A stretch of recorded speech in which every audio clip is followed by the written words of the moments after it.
Good morning, everybody. As y'all can see, I'm having a little bit of technical difficulties this morning with the internet here at my casa.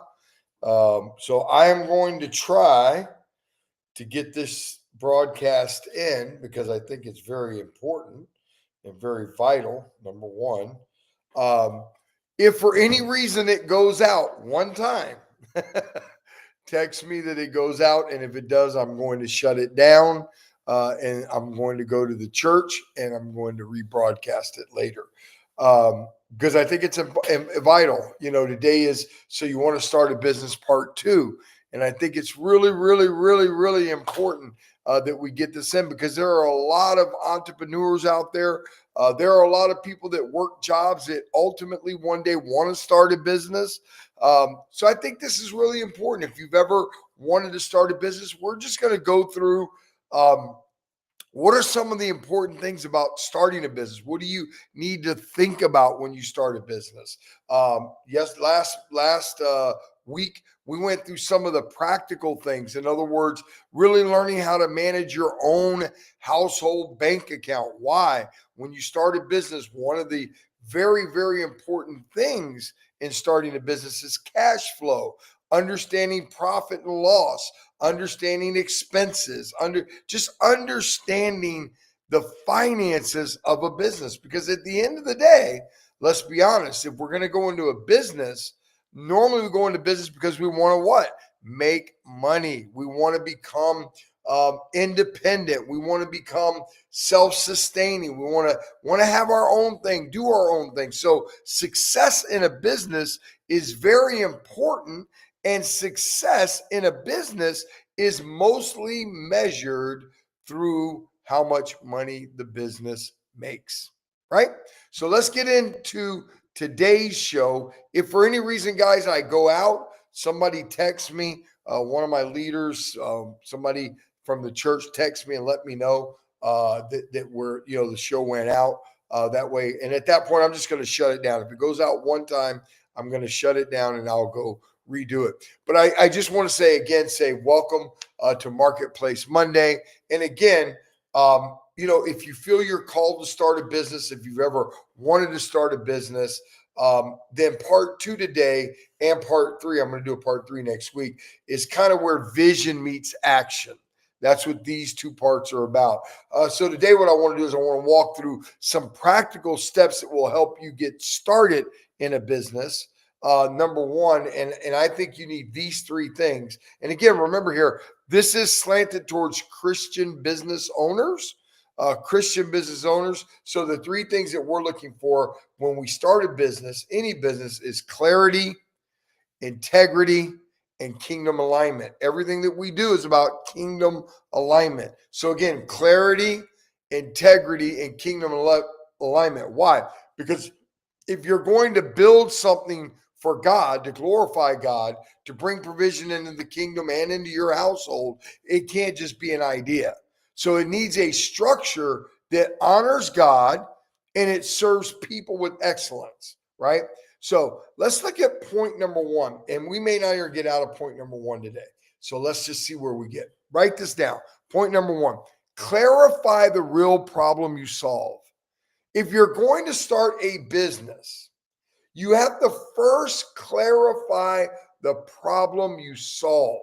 If you're not selling a product, or if you are even selling a particular product, you're solving a problem for people. Now, let's not look at the church as a business, but let's just take Life Transforming Ministries. Well, what is life? What problem do we solve? We are building strong Christian families. We are teaching people to walk in love. We are teaching people to have a victorious life. And we are equipping saints to do the work of ministry. Those are the problems that we solve.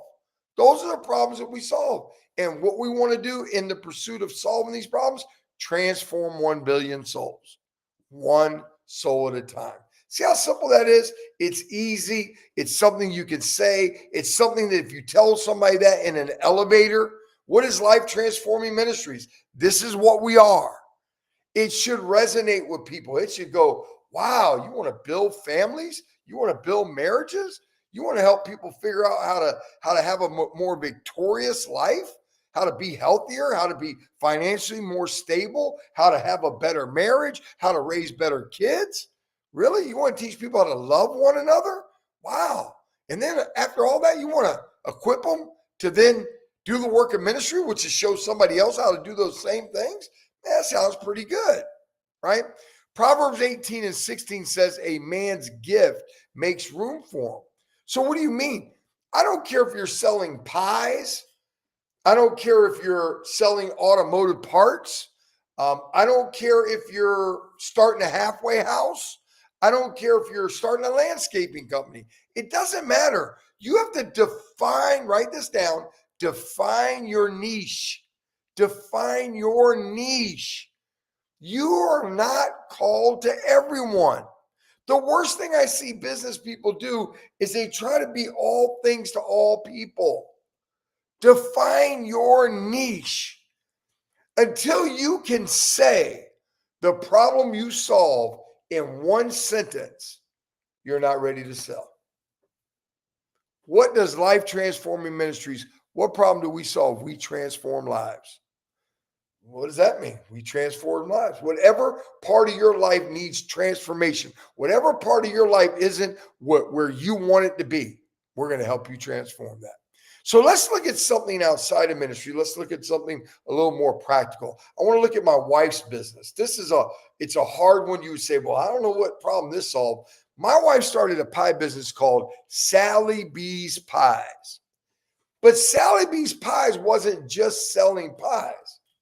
Sally B's Pies was solving a cultural, an emotional, and a culinary problem. What do you mean, Pastor? Well, in the fast-paced world of artificial, of processed, right, foods, everything today is artificial. Everything today is super made, right? Everything is just thrown together for mass production. People were craving authenticity. They were craving real comfort food, and they were craving real flavors. Most sweet potato pies on the market are, again, mass-produced, flavorless, over-commercialized. Sally B's Pies filled the gap with a homemade, made from scratch, Mama Eufaula, Alabama, homemade recipe. So my wife filled those pies with her soul, with the soul of generations of her family. My brother-in-laws and me, we used to get to Miss Sally, to my mother-in-law's house for Thanksgiving early, and we would hide the pies everywhere. That's how good they were. So they were mama's pies. When people bought Sally B's Pies, even to this day, when my wife makes some of them sometimes for some of the church members, those pies bring joy. They bring nostalgia. They bring warmth, right? So it was more than just a pie. Sally B's potato pies, they were not trying to be and compete for every dessert, right? Sally B's was laser focused on being the best homemade sweet potato pie people ever tasted. And the purpose was to connect their memories. That's what my wife wanted to do. My wife remembers staying up, making them sweet potato pies with her mom, them being wholesome, right? So what did we say? What was our, if we describe what Sally B's did in one sentence, what was that? We are not just making pies, we're serving memories. We're not just making pies, we're serving memories. Until you can solve your problem of what you sell with one sentence, your business is going to struggle.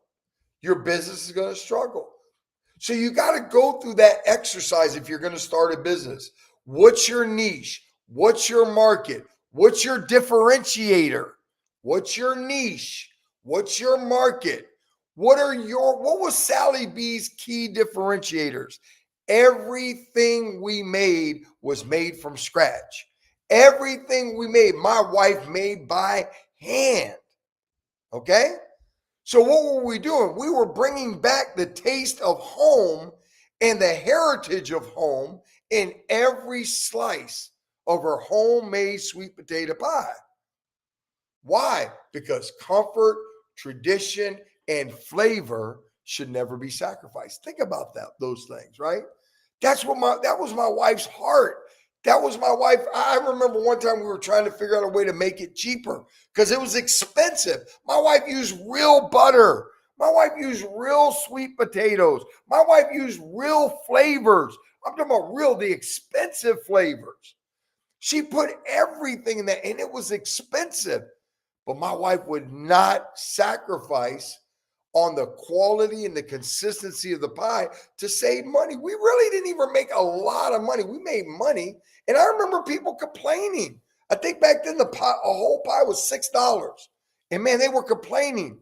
Today, those pies are $20 each, right? So you got to find your niche. You got to find what differentiates you.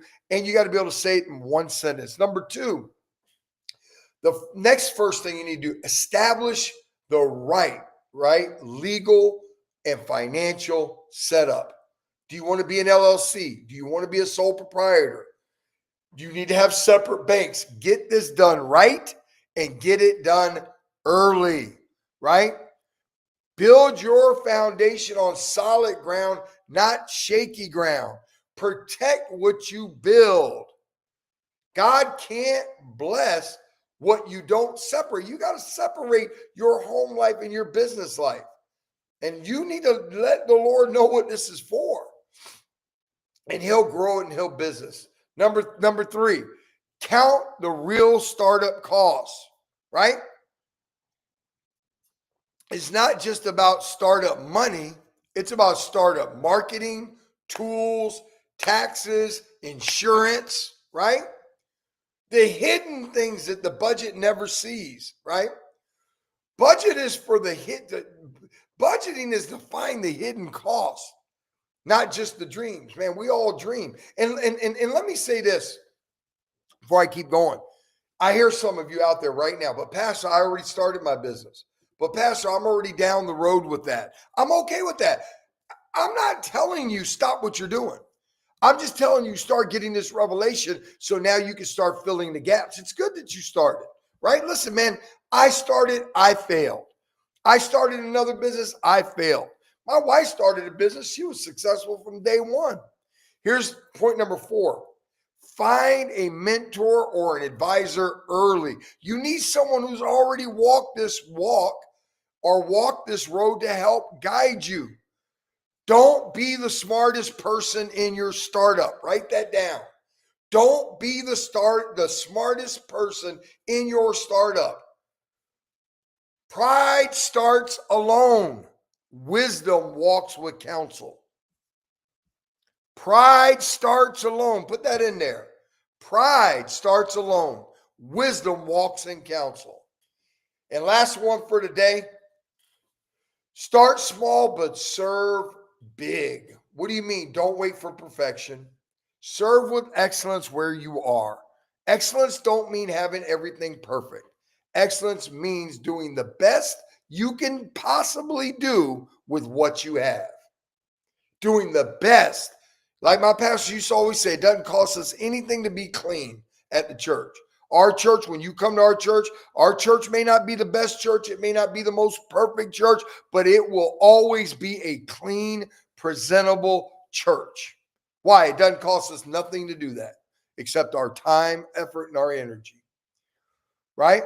So those are the 5 points for today. Next week, what I want to get into in the next show is what are the real startup things that we need to really, really be focused on. These are some of the high level things. I want to get down in the weeds a little bit.